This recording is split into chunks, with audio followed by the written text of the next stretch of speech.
ran them raggedy, beat the devil out of them.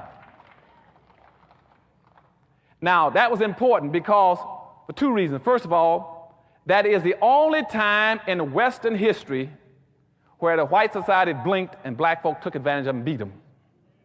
Y'all remember that? Only time in history that blacks ever broke free of that conditioning system I told you in 1710, the same one they used again in in the Korean War.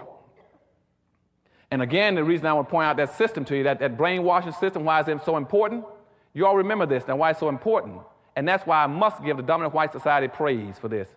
I mean, they're some very smart people. Very smart. Why did I say that? Because, you see, the people that put that system on black folk in 1710, they had the equivalent of a third or fourth grade education.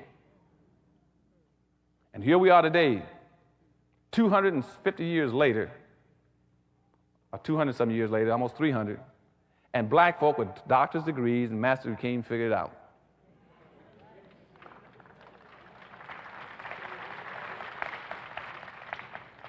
Now, but little Toussaint Overture down in Haiti, he won his battle, beat them good. Now that meant when he beat them, though, they finally tricked him and said, well, now that you've beaten us, wouldn't you like to come together and integrate? He went to discuss it with them at a meeting. They captured him, put him on a boat, and shipped him to someplace in Europe, some country, way up in Iceland, one of those, I think Finland or someplace, and they froze him to death up there in the prison.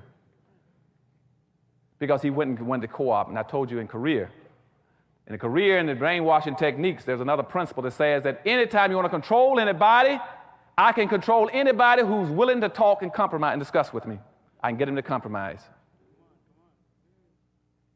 And see, what we were trying to teach our soldiers was called a code of conduct in Korea, which says never talk to your enemy unless it's on your turf and your terms. And see, right now, what I'm assistant police commissioner, I'm working as a therapist for prisoners. Anytime I get somebody to communicate and talk with me, I got him.